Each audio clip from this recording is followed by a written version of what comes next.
आप देख रहे हैं सैन्य सारांश चैनल। हाय हेलो नमस्ते, स्वागत है आपका हमारी रात की वीडियो में।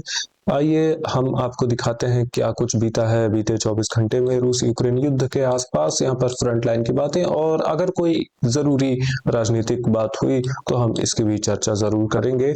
वीडियो पसंद आए, इंफॉर्मेटिव लगे, काम की जानकारी आपको मिले तो लाइक जरूर कर दीजिएगा।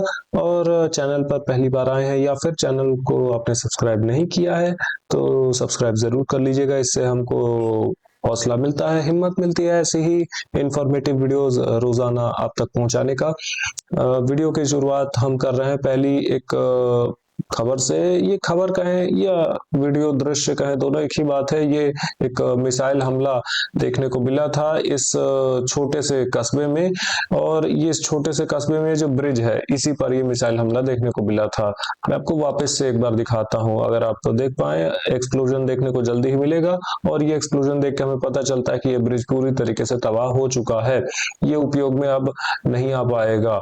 और दूसरी तरफ ये ब्रिज भी देखें तो ये भी बंद है ऑलरेडी, क्योंकि इसको भी हाल ही में कुछ समय पहले रूसी सेना के द्वारा मिसाइल हमले में तबाह कर दिया गया था। कुल मिला के ये जो निचला इलाका है इसको कट ऑफ कर दिया गया है यूक्रेन के बाकी इलाकों से। और यूक्रेन का जो लिंक है मोल्दोवा से, और मोल्दोवा ये देश आप देख सकते हैं, इस देश से यूक्रेन का लिंक तोड़ दिया गया है एक प्रकार से। इससे लॉजिस्टिक्स में भी यूक्रेन को बहुत सारा नुकसान होगा, और मे भी रूस अगर कुछ सोच रहा हो ओडेसा पर कुछ लैंडिंग करने की, लैंडिंग ऑपरेशन करने की, तो मे भी इसके लिए भी फायदेमंद हो सकता है। हालांकि अभी लैंडिंग ऑपरेशन से बहुत दूर है रूस, ऐसा मेरा मानना है। अभी डॉनबास पर ध्यान देगा रूस, और उसके बाद फिर लैंडिंग ऑपरेशन ओडेसा में देखेगा या खार्किव शहर की ओर देखेगा, इस प्रकार से, ऐसा मेरा मानना है। नीपर ग्रुप ऑफ फोर्सेस की रिपोर्ट में 40 यूक्रेनियन सोल्जर्स का जिक्र था। ये मारे जाने वाले सैनिक और घायल सैनिक को दोनों को जोड़ दे तो संख्या निकल कर आती है। वॉस्टॉक ग्रुप ऑफ फोर्सेस की एरिया ऑफ रिस्पॉन्सिबिलिटी में 245 यूक्रेनियन सैनिकों का नंबर लिखा था, संख्या बल लिखा था। आगे देखेंगे तो हमें कुछ खबरें मिलेंगी इवानिवका गांव के आसपास। यहाँ पर काउंटर अटैक्स के माध्यम से यूक्रेनियन सेनाओं को पीछे ढकेलने में सफल रही है रूसी सेना, और इस पूरे गांव पर एक प्रकार से हमारी टीम ने पुष्टि की है इस बात की कि यहाँ पर पूरी तरीके से रूसी सेना का कंट्रोल स्थापित हो चुका है। ये कुछ यूक्रेनियन सैनिक दिखाए जा रहे थे जिन पर आगे जाकर बमबारी होती है। ये सारा रिहायशी इलाका आप देख सकते हैं, ये सब रूसी सेना के कंट्रोल में यानी नियंत्रण में या कहें कब्जे में आ चुका है।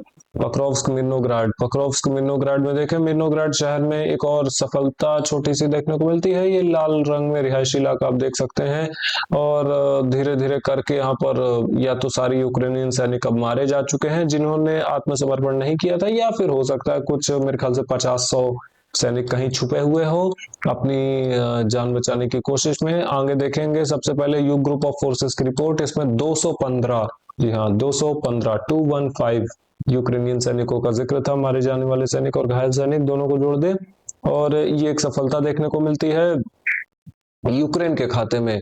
सफलता कहें नहीं, मैप करेक्शन इसको कहना सही होगा, क्योंकि मैं आपको बताऊं ये कोई सफलता नहीं है एक्चुअली। ये जो पीला इलाका है ये कुछ मेरे ख्याल से एक डेढ़ महीना पहले इसको सफेद रंग में कंटेस्टेड रूप में कर दिया गया था, क्योंकि यहाँ पर सूत्रों के द्वारा खबर दी गई थी कि यहाँ रूस का कब्जा हो चुका है। लेकिन बहुत लंबे समय तक इस बारे में कोई और खबर निकल कर नहीं आई, ना ही कोई वीडियो सबूत निकल कर आए, इसलिए हमने वापस से इसको यूक्रेन के कंट्रोल में ही दिखा दिया है, जैसा कि हमेशा से देखने को मिला है। अगर आगे कोई बहुत इंटरेस्टिंग खबर निकल कर आती है या फिर वीडियो सबूत आते हैं तो फिर आगे चेंजेस किए जाएंगे, लेकिन अभी के लिए स्थिति हम इस तरीके से यहाँ पर छोड़ देते हैं। आगे देखते हैं तो थोड़ा सा एक कुछ कंटेस्टेड इलाके हमें देखने को मिलते हैं। इस तरीके से यहाँ पर रूसी सेना आगे बढ़ने की कोशिश कर रही है, और ये कंटेस्टेड इलाके सफलता को दिखाते हैं एज अकॉर्डिंग टू सोर्सेज, सूत्रों के मुताबिक। और अगेन ये जो बहुत सारे कंटेस्टेड इलाके आप देख पा रहे हैं, ये भी ऐसा ही सूत्रों का कहना है कि इनमें से ज्यादातर इलाके ये आ चुके हैं रूसी सेना के कंट्रोल में। कंटेस्टेड इलाके बहुत ज्यादा हैं। मैं कितना ही ड्राइंग करने की कोशिश करूं, यहाँ पर मैं थोड़ा सा जल्दी जल्दी करने की कोशिश कर रहा हूँ ड्राइंग, जिससे कि मैं आपको एक अप्रोक्सीमेट अनुमान दे सकूं। यहाँ पर थोड़ा सा और थोड़ा सा और थोड़ा सा इधर से इसको बना देते हैं। उसके बाद फिर हम यहाँ से हम आगे बढ़ेंगे जरूर। हाँ, इस तरीके से आगे बढ़ते हैं, धीरे धीरे हम आगे बढ़ेंगे। उत्तरी छोर में कुपियांस्क में जरूरी बातें निकल कर आई थी। उससे पहले एक छोटी सी सफलता, बहुत माइनर, बहुत छोटी सी सफलता रूसी सेना के खाते में ये पेड़ों की शाखाओं के आसपास देखने को मिली है। और इसके बाद कुपियांस्क की ओर बढ़ते हैं, यहीं पर देखते हैं। कुपियांस्क में मानना पड़ेगा यूक्रेन के द्वारा काउंटर ऑफेंसिव जो चल रहा है, ये कुछ रिजल्ट्स निकल कर आ रहे हैं इसमें। पहले तो कंटेस्टेड इलाके, ये जो कंटेस्टेड इलाका जोड़ा गया सफेद रंग में, ये सूत्रों का कहना है कि यूक्रेन के कंट्रोल में आ चुका है। पेट्रोपाव्लिव का गांव की हम बात कर रहे हैं, साथ ही साथ ये जो मैदानी इलाके हैं इनकी हम बात कर रहे हैं, लेकिन इनके वीडियो सबूत नहीं है। ये कंफर्म्ड सफलता नहीं है। कंफर्म्ड सफलता दो निकल कर आई है। पहली एक छोटी सी सफलता, ये आप देख सकते हैं, यूक्रेन के खाते में निकल कर आ चुकी है। इसको मार्क किया जा चुका है एफपीवी ड्रोन वीडियो सबूत के आधार पर। ये लाल रंग में आइकन जो आप देख पा रहे हैं, मैं इसकी बात कर रहा हूँ। ये कुछ वीडियो सबूत निकल कर आए थे, अगर हम देखने की कोशिश करेंगे। हालांकि ऐसे वीडियो सबूत अक्सर निकल कर आते रहते हैं। तब तक निचले इलाके में देखिए, ये भी एक यूक्रेनियन सफलता है जो कि मार्क की गई है कुपियांस्क शहर में। यहाँ पर नुकसान तो में भी शायद हो रहे होंगे यूक्रेनियन सेना को, लेकिन उसके बावजूद हाँ, यूक्रेन यहाँ पर सफलता अर्जित करने में सफल हुआ है। और आगे भी मेरे ख्याल से जोर लगाया जाएगा यूक्रेन के द्वारा। लेकिन रूस भी इसके लिए एक नीति अपना रहा है। यहाँ पर कुपियांस्क में तो काउंटर ऑफेंसिव रूस भी करने की कोशिश कर रहा है, रोकने की कोशिश कर रहा है यूक्रेन को। इसी बीच में रशियन मिनिस्ट्री ऑफ डिफेंस की रिपोर्ट हम पढ़ लेते हैं। 210 यूक्रेनियन सैनिकों का जिक्र था इसमें, और एक T-72 टैंक, एक इन्फेंट्री फाइटिंग व्हीकल और कुछ अलग अलग नुकसान। अब बात करते हैं रूस। यहाँ पर तो रोकने की कोशिश कर ही रहा है यूक्रेन को। इसके साथ साथ एक और टैक्टिक देखने को मिलती है, यानी एक और नीति देखने को मिलती है। ये नीति देखने के लिए हमें जाना पड़ेगा सुमी फ्रंटलाइन में। उससे पहले हम एक सफलता देख लेंगे छोटी सी। ये देखिए, ये लाल रंग में इलाका रूस के खाते में कर दिया गया है एफपीवी ड्रोन वीडियो सबूत के आधार पर। ये गांव का नाम बहुत अजीब है, ये रहा। आप चाहें तो ये देखिए, इस गांव का नाम आप रीड कर सकते हैं। आप चाहें तो स्क्रीनशॉट लेकर, ये थोड़ा सा अजीब है लेकिन मैं आपको एक मतलब बताने की कोशिश करूं। एक एरो खींचता हूं मैं, उसके बाद फिर सुम्मी फ्रंट लाइन लेकर चलता हूं, उसके बाद फिर आपको इन शॉर्ट मैं बताऊंगा कि मैं क्या कहना चाहता हूं। ये एरो मैंने बना दिया, और इसके बाद हम चलते हैं थोड़ा सा उत्तरी छोर में। ये देखिए, ये कंटेस्टेड इलाके, कल हमने देखा था कि ये गांव रूसी सेना के कब्जे में आया था कल, और आज ये कंटेस्टेड इलाके। अब मैं थोड़ा सा एरोज और बनाता हूं और बताता हूं मैं क्या कह रहा हूं। मैं ये कह रहा हूं कि सुम्मी फ्रंट लाइन और बेलगोरोड फ्रंट लाइन के आसपास, हालांकि ये बहुत एक्टिव फ्रंट लाइन नहीं है, लेकिन यहाँ पर बीते एक हफ्ते में बहुत सी फोर्सेस डिप्लॉय की गई हैं रूसी सेना के द्वारा। इसका मुख्य उद्देश्य यहाँ पर कोई काउंटर ऑफेंसिव नहीं है, ना ही सुम्मी शहर पर कब्जा करना है। इसका मुख्य उद्देश्य है यूक्रेन को मजबूर करना कि कुपियांस्क फ्रंट लाइन से यूक्रेन इस फ्रंट लाइन की ओर अपनी सेनाएं रिडिप्लॉय करे, फोर्सेस रिडिप्लॉय करे। क्योंकि रूस के पास एक ये रास्ता है जिसके द्वारा रूस यूक्रेन को मजबूर कर सकता है कि सुम्मी एरिया और खार्किव एरिया, जो कि रूस के मुताबिक कुर्स्क रीजन और बेलगोरोड रीजन, ये दोनों इलाकों के आसपास यूक्रेन अपनी सेनाओं को रिडिप्लॉय करे कुपियांस्क से, जिससे कि रूस को फायदा मिलेगा कुपियांस्क में यूक्रेन को पीछे ढकेलने में, ऐसा रूस का मानना है।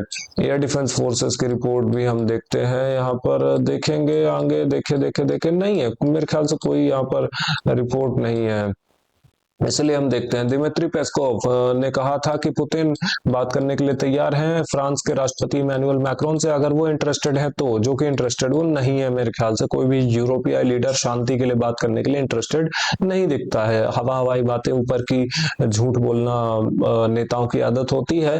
आप उनकी बातों में ना आए, ना ही मैं आता हूं इनकी बातों में। Dmitry Peskov said Putin doesn't have a phone call with Trump scheduled for the rest of the year. इस साल में अब पुतिन की ट्रंप से कोई बातचीत नहीं होगी, कोई शेड्यूल नहीं है। आगे हो सकता है, ऐसा नहीं है कि नहीं होगी, कभी नहीं होगी, होगी, लेकिन अभी इस साल के लिए तो कोई ऐसा फिक्स देखने को नहीं मिलता है। Without the votes of Ukrainian living in Russia and refugees abroad, Ukraine elections in Ukraine will not be legitimate, the other Ukraine movement stated। एक बात ये भी निकल कर आ रही है, एक मूवमेंट, एक ऑर्गेनाइजेशन है अदर यूक्रेन नाम से, इसके लीडर जो है ये विक्टर मेदवेदेचुक, विक्टर मेदवेदेचुक नाम, या ऐसा कुछ करके हो सकता है नाम। इनके नाम अजीब होते हैं अक्सर यूक्रेनियन भाषा में और रूसी भाषा में। इन्होंने बताया था कि जो बहुत सारे यूक्रेनियन लोग रूस में रह रहे हैं, और या जो बहुत सारे यूक्रेनियन लोग बाहरी देशों में रह रहे हैं, उनकी भी राय इस बारे में ली जानी चाहिए, उनके भी वोट्स लिए जाने चाहिए। बिना उनके वोट और उनकी राय लिए ये जो इलेक्शन की बात हवाई उड़ रही है, ये वैध नहीं मानी जाएगी, ये लीगल नहीं मानी जाएगी। हालांकि इलेक्शन आने ही नहीं वाले हैं यूक्रेन में, ये केवल झूठी हवाई बातें हैं यूक्रेन के द्वारा फैलाई हुई, जेलेंस्की के द्वारा फैलाई हुई, जिसका मुख्य रूप से उद्देश्य है यूरोपियन यूनियन और अमेरिका से पैसे और लेना और सहायता लेना। अमेरिका तो नहीं देगा, जितना मेरा अनुमान कहता है कि अब ट्रंप यूक्रेन को सहायता नहीं देने वाले। इंटेलिजेंस सहायता दे सकते हैं, अपने सैटेलाइट्स और प्लेन के माध्यम से जानकारियां इकट्ठी करके यूक्रेन को दे सकते हैं और देते भी हैं, लेकिन पैसे की सहायता नहीं देने वाले, क्योंकि अमेरिका के पास बहुत से और भी खर्चे हैं, बहुत से और भी युद्ध हैं देखने के लिए। अमेरिका दुनिया भर में युद्ध लड़ने के लिए मशहूर है, इसी से अमेरिका की इकोनॉमी भी चलती है बहुत हद तक।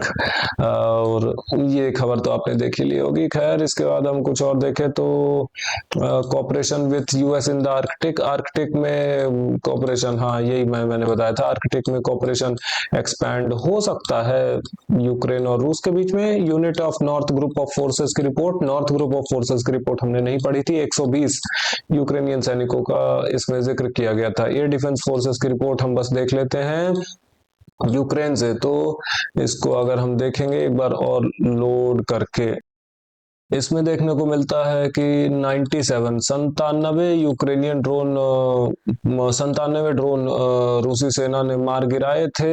यहाँ पर नहीं, 97 ड्रोन रूस ने मारे थे यूक्रेन पर हमला करने के लिए बीते 24 घंटे में। जेलेंस्की ने कहा था कि कोई भी सेनाओं को पीछे खींचने की जो बात है must be symmetrical, Ukraine must pull back by the same amount as Russia. ये हवाई बातें करने से कभी चूकते नहीं है। अब ये कह रहे हैं कि हम जितनी सेनाएं पीछे खींचेंगे डोनबास की धरती से, उतनी ही सेनाएं रूस भी पीछे खींचेगा डोनबास की धरती से।